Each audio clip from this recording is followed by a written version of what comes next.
सिंदखेड राजा तालुक्यात सोमवारी झालेल्या अवकाळी ढगफुटी पावसाने शेतकऱ्यांची पुन्हा एकदा मोठी दैना उडाली आहे।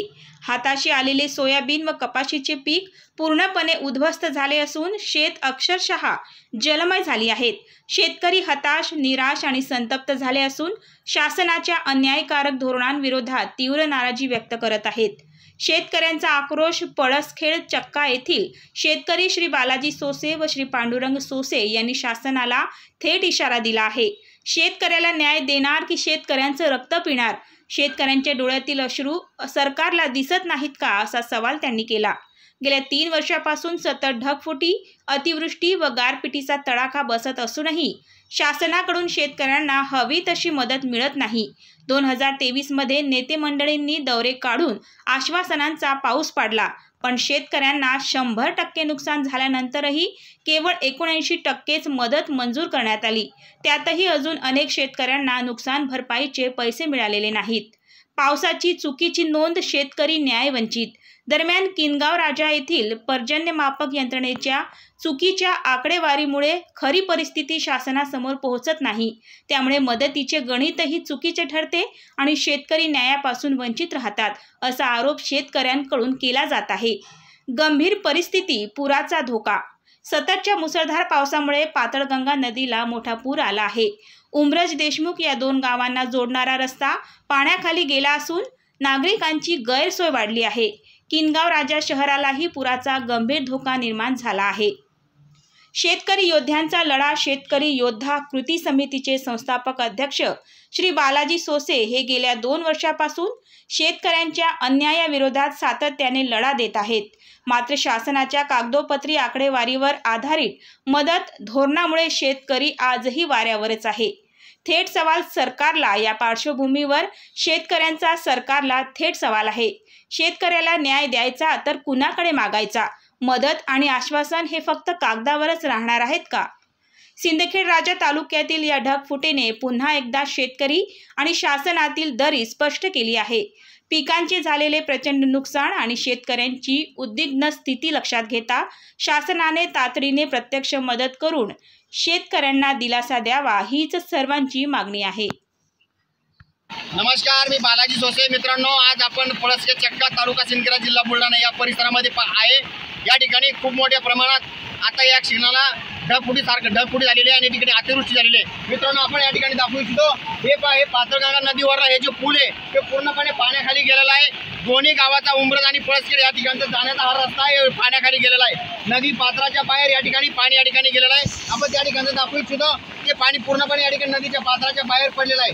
आता या क्षणी या ठिकाणी खूप मोठ्या प्रमाणात आपण अगोदरच्या व्हिडिओमध्ये दाखवतो त्या पद्धतीने या ठिकाणी शेतकऱ्याची 100% या ठिकाणी नुकसान झाली। पण या ठिकाणी शेतकऱ्याची मागणी एकच आहे। शेतकऱ्यांनी आपल्याला या ठिकाणी व्यथा शेतकऱ्याला मांडल्या। पर्जन्यमापक यंत्रणा या ठिकाणी त्यांची आकडेवारी दाखवत नाही आणि प्रशासन हे पर्जन्यमापक यंत्रणेच्या आकड्याच्या भरोशावर चालतं आणि सरकार हे पर्जन्यमापक यंत्रणा चालतं आणि पर्जन्यमापक सरकारचे हे साठवलोट आहे। जोपर्यंत पर्जन्यमापक यंत्रणा पॉवरफुल आकडेवारी दाखवणार नाही 65 मिलीपेक्षा, तोपर्यंत हे परिसर या ठिकाणी अतिवृष्टीसारखा घोषित होणार नाही। मित्रांनो, हे जे पाणी येत आहे हे केवळ पावसाचं आहे, हे समुद्राचं पाणी नाही आहे। एवढी या ठिकाणी पाणी असताना सुद्धा उद्याची आकडेवारी या ठिकाणी कमी दाखवणार आहे किनगावच्या महसूल मंडळामध्ये, हे आज या ठिकाणी शेतकरी या ठिकाणी सांगत आहे। मी सुद्धा 2 वर्षापासून या सरकारच्या विरोधात लढतो, या पर्जन्यमापक यंत्रणेच्या विरोधात लढतो। एवढा पाणी पडून सुद्धा या ठिकाणी आकडेवारी कमी दाखवणार आहे। या ठिकाणी आपल्यासोबत ज्या ठिकाणी शेतकरी या ठिकाणी त्याच्या व्यथा मांडल्या, त्या ठिकाणी शेतकऱ्याच्या डोळ्यामध्ये या ठिकाणी आसू आले। पण सरकारला शेतकऱ्याचे आसू दिसणार आहे का सरकारला या शेतकऱ्याचे रक्त पाहायचं आहे? हा प्रश्न या ठिकाणी आपण पुन्हा एकदा दाखवा किंवा कॅमेऱ्यामध्ये या ठिकाणी आपण दाखवतोय। पूर्णपणे पूल या ठिकाणी पाण्याखाली गेलेला आहे। पाताळगंगा नदी पात्राच्या बाहेर पाणी पडलेलं आहे।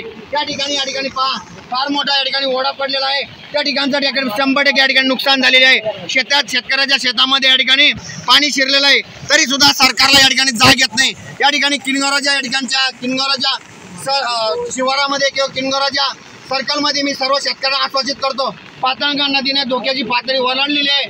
सर्व शेतकऱ्यांनी पाताळगंगा नदीच्या परिसरातले शेतकऱ्यांनी सतर्क करा। किनगाव शहर या ठिकाणी आट्याचे आपल्या या ठिकाणी आट्यात असल्यामुळे ठिकाणी गावाला धोका निर्माण झालेला आहे। या ठिकाणी आपल्यासोबत काही शेतकरी आपण त्याच्याशी या ठिकाणी बोलूया। आपल्यासोबत पांडुरंग सोसे नावाचा शेतकरी आपण आहे, त्यांना विचारूया पाऊस कधी पडला, कसा पडला, या परिसरात किती पाऊस पडत आहे हे ठिकाणी यांची सविस्तर या ठिकाणी विचारूया। सरकार मायबाप आता जास्तीत जास्त 15 मिनिटाच्या 15 मिनिटांमध्ये पाणी झालेलं आहे इतका जास्तीत जास्त, कारण ढगफुटी वृक्ष झालेलं आहे पूर्ण आहे.